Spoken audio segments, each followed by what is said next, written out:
Ça tourne là. Je suis venu m'installer, ma compagnie qui a été créée à Avignon dans les années 60, à Avignon, où je suis resté plus de 20 ans. Et au bout de 20 ans, l'équipe de ce qu'on appelait alors à Cergy-Pontoise le Centre d'animation culturelle, le CAC, m'ont proposé de venir m'installer à Cergy-Pontoise où il y avait toute une aventure artistique à créer. Et donc, c'est en 1978 que ma compagnie est venue et il s'est trouvé indispensable, dès ce moment-là, de me trouver un local où je puisse ranger mon matériel, répéter, servir d'atelier, etc. Et l'agglomération m'a proposé une aile d'usine désaffectée qui était une papeterie à Éragny-sur-Oise. Et l'idée d'en faire un théâtre m'est venue. J'ai toujours éprouvé le besoin d'avoir mon théâtre. Et il s'est trouvé que là, les circonstances se prêtaient à ce que je me rende capable de réaliser mon rêve. Ce rêve, Hubert Japelle le vit tous les jours depuis maintenant 38 ans. Professeur de la classe d'art dramatique du Conservatoire de Cergy-Pontoise, il propose ses premières représentations avec ses élèves. Les premiers aménagements étaient extrêmement précaires, avec des gradins en bois que l'on m'avait prêtés.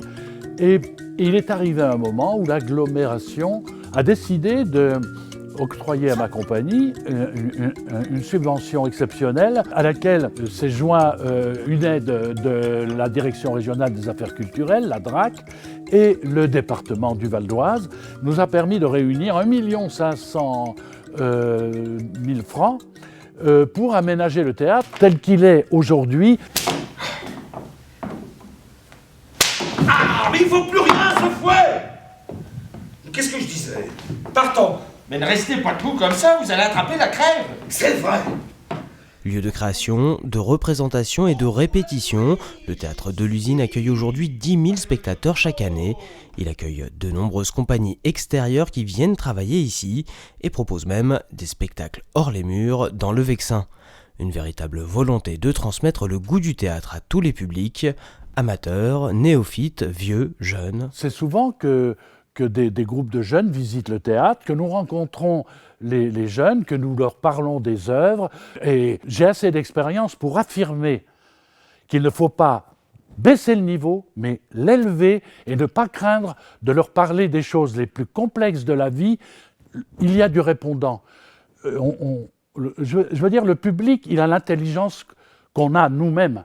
Et l'expérience prouve que plus on accorde a priori de l'intelligence et du cœur aux spectateurs, qu'ils soient jeunes, vieux, riches ou pauvres, eh bien on est récompensé et que cette intelligence nous revient. Et c'est ça le pari à mener, et non pas, soi-disant, se mettre au niveau de, prétendu de. Ça, c'est ce qu'on appelle le marketing. Oh, t'as un navet. Oh, pardon, j'aurais juré une carotte. Tout ça, c'est des navets. Tu as dû manger la dernière.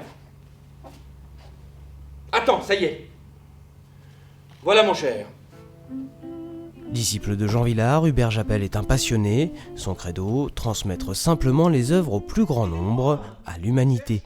Une volonté artistique qui régit ce lieu historique de la vie culturelle locale. Mes convictions théâtrales sont celles d'un interprète, c'est-à-dire l'interprète qui doit assumer la responsabilité de transmettre des œuvres et donc de ne mettre dans ses interprétations aucun narcissisme, ce qui est absolument à contre-courant de ce qui domine le théâtre français depuis des décennies. Je m'adresse non pas à des consommateurs de théâtre, mais à des êtres humains.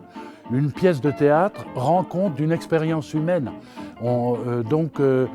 Qu'est-ce que l'expérience humaine? Nous naissons, nous souffrons, nous aimons, nous désirons. Dans une œuvre dramatique, chaque spectateur doit s'y retrouver. Il est homme ou femme, jeune ou vieux, riche ou pauvre. Et moi, je m'adresse à son humanité.